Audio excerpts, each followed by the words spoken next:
Yasas. So, ang pag-uusapan natin ngayon ay tungkol sa isang post ng kabayan natin na mahigit isang taon na siya naghihintay para makaalis sa Pilipinas. Pero sobra isang taon na, hindi pa rin siya nakakaalis. Nagtataka siya kung anong nangyari, kung legit ba to or na-scam na siya. Pero 'di ba, kung iisipin niyo parang alam niya na yung sagot. Alam niya na rin pero umaasa pa rin siya Greece kasi nakapagbayad na siya. So, basahin po natin at comment nyo na lang po kung anong opinion nyo. At saka i-share ko na lang rin kung anong opinion ko. Ano kaya ang mabuting gawin kung mahigit ng 1 year naghihintay pero hindi pa din nakakaalis papuntang Greece? Wala pang contract, wala pang visa. Gusto ko na sanang mag-back out at bawiin ang binayad na down payment. Pero hindi na daw pwedeng bawiin kasi naibayad na sa pag-process ng papel. Maghintay lang daw po ng maghintay. Paano po kaya yan? Ano ang magandang gawin? Sino at saan po kaya ako makakahingi ng tulong? Ano pong mabuting gawin mga kabayan? 14 likes and 46 comments. Ngayon basahin naman natin kung ano ang mga advice ng mga kabayan natin sa sitwasyon ni kabayan. So sa tingin ko po, scam talaga. Kasi first and foremost, nagbayad po siya sa tao. Hindi agency ang binayaran niya. Ito, may dagdag information pala. Sabi ni anonymous participant, ang naibayad ko po ay 200,000 pesos. Tao lang po yung kausap namin, kakilala, nasa Greece. Nagpapaalis daw siya. So, kakilala lang. Okay? Wag na wag po kayong maniwala sa mga kakilala lang. Kahit na yung nasa Greece na. Kasi, hindi nyo po yan mahahabol. Nasa Greece sila, tapos kayo nasa Pilipinas. Ang mahahabol nyo po ay yung mga nandun talaga sa Pilipinas. At, yung mga registered license agency ng DMW or POEA. Ang sabi ko nga po sa kanya, bakit sa iba 3 to 4 months lang nakakaalis na? Bakit ako 1 year na hindi pa nakakaalis? Ang sagot niya, yun nakakaalis daw ng 3 to 4 months, walang legal papers, and after 6 months, uuwi daw sa Pilipinas at mag-a-apply daw and magbabayad daw uli ng 9,000 euro para makabalik sa Greece. Wag na wag po kayong magbayad sa mga agent lang. Agent na yan na hindi naman lisensyado. Kasi nga, kahit nga legit agency na registered na ng DMW ay minsan, hindi pa rin sila nakakapagpaalis or minsan nga may mga kabayan pa tayo na hindi napapaalis ng mga legit na agency. So, paano pa yung mga illegal agents na yan? Yun sa akin daw po, kahit matagal, legal naman daw po ang pasok sa Greece. Nakalista sa government agency ng Greece ang pangalan ko. Totoo ba yun mga sinabi niya? Hindi po yun totoo. Nagsisinungaling yung agent.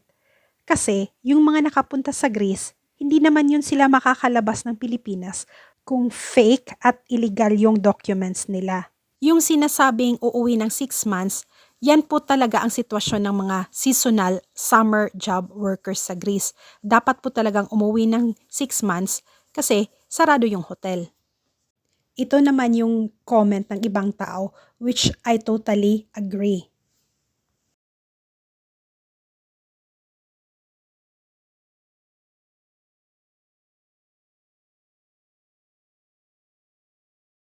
Ang advantage pa kung nagbayad kayo mismo sa agency is alam nyo kung saan yung opisina, alam nyo kung sinong may-ari, at saka kung mag-report kayo sa police or sa NBI, ay makukulong yun.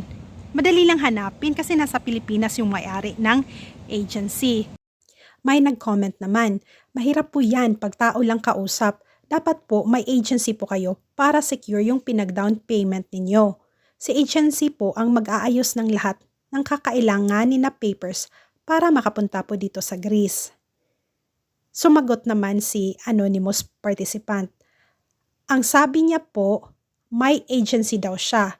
Kamag-anak po kasi, kaya kami naniwala. So yung agent po ay kamag-anak niya. Another comment, dapat po sa 1 year na pag-aantay, may assigned hotel na po kayo at ministry decision. Sumagot si Anonymous, wala pong gano'n na nangyari sa akin, kaya nagduda na ako at hanggang ngayon pinaghihintay pa din ako. Matanong ko lang po kayo, okay naman po ang papel nyo?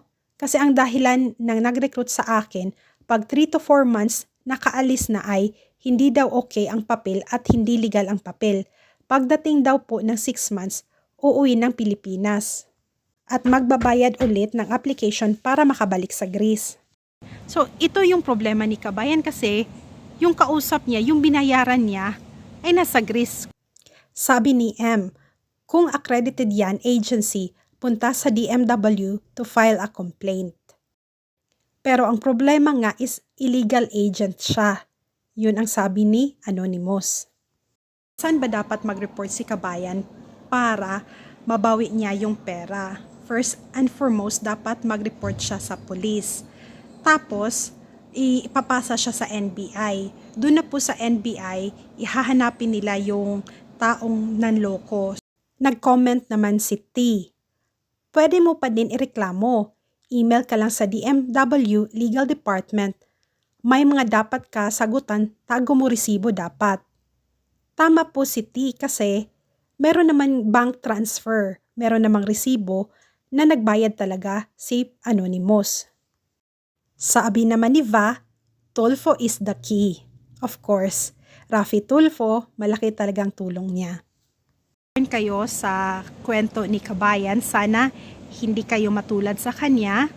Please, wag na wag po kayong magtiwala sa mga illegal agent or yung nagpapanggap lang na agent. Magbayad lang po talaga kayo sa legit license recruitment agency, yung nasa listahan ng Department of Migrant Workers or DMW. So kung pupunta po kayo sa website, search nyo lang po sa Google, DMW License Recruitment Agency, lalabas doon. Tapos may search bar, ilalagay nyo po yung pangalan ng, let's say, may nagsabi sa inyo na ito, PhilHR, legit ba? So, itype nyo lang po doon, PhilHR for example, tapos lalabas kung meron ba talagang license at kung kailan nag-open yung agency at kailan mag-e-expire yung license at saka contact details ng agency. So, pag nagbayad kayo, kahit hindi kayo mapalabas, hindi kayo mapaalis, pagka niloko kayo ng agency, madali nyo lang pong i-report sa police at sa NBI. At maipapasara po ng government yung agency na yon. So, wag na wag pong magtiwala sa mga taong hindi lisensyado ng DMW para mahabol nyo po yung tao na yon, para mabawi nyo po yung pera nyo. Kasi kung tao lang po binayaran nyo, hindi nyo po mababawi. Kasi ang hirap po hanapin ng isang tao. Hindi natin alam kung saan siya nakatira, hindi natin alam kung anong totoong pagkatao niya. So good luck po sa inyo at wag na wag po kayong magpaloko sa mga manloloko nating mga kabayan.